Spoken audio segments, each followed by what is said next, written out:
Hey Duval, now I'm going to show you how to do a split screen in Final Cut Pro, which isn't too hard to do. First thing you want to do is take the clips that you want to use in your split screen and stack them one on top of the other in the timeline. So I'm going to take clip 1 here and put it on track 1.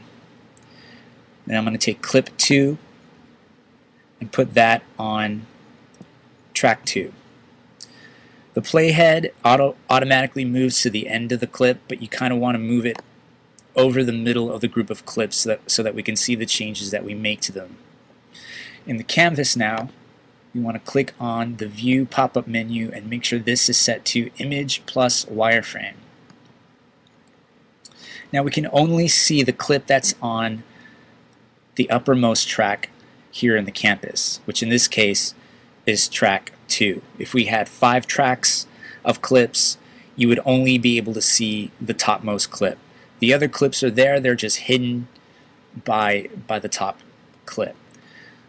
But we want to see both of these clips. So first we want to select the topmost clip, and as you can see, a wireframe appears over this clip that will let us manipulate and modify this clip. As you can see, there's a number 2 in the middle of it, indicating that we're now working with the clip that is on track 2. So if we grab the very corner of the wireframe, the mouse pointer will turn it into a crosshair, and we can start to drag in to shrink it, and we can start to see the clip beneath it start to show. So we'll get that down to a smaller size, and now we want to get the track beneath it to be a similar size.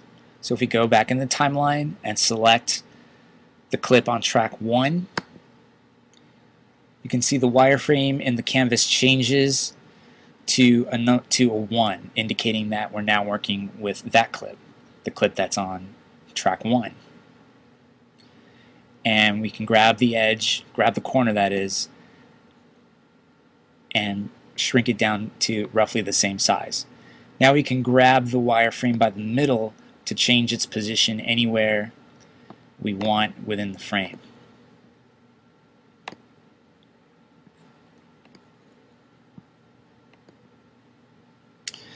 Now it may be kind of hard to see if these are lining up exactly because of the black background, in which case we can go to the View pop-up menu again, and down here towards the bottom we can choose Checkerboard. And now we get these squares that can help align things a little bit more precisely. If we want even more control, we can double click on a clip in the timeline to open it up in the viewer here. Go into the Motion tab, and now we can enter more specific numerical values for all these parameters: the center, the rotation, the scale.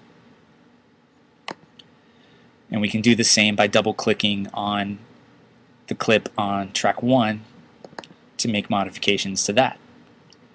Go in the Motion tab, punch in some numerical values, and we can have them really precise.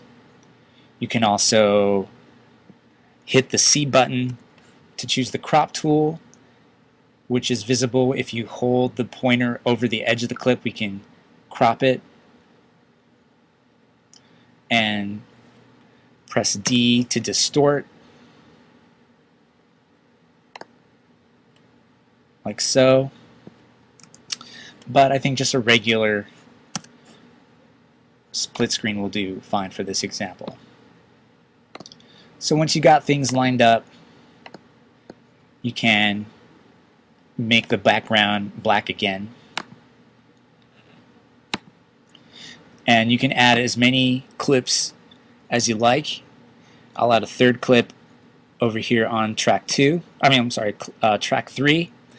Again, move the playhead over the group here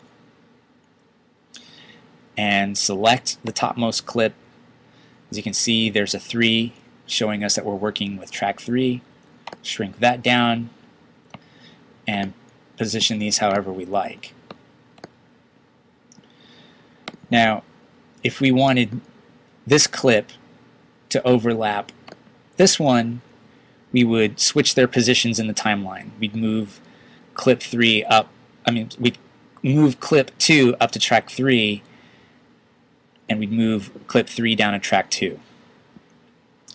Sometimes you want all these clips to be the same duration so that they leave the screen at the same time.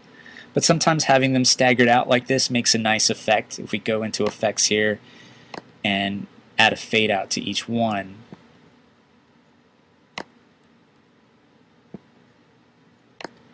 and then if we render this, and the more tracks you have and the more effects and transitions you have, the longer it'll take to render it.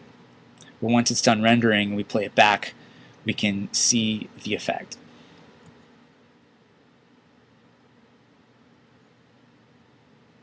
So that's how you do a split screen. If you have any more questions, give me a buzz.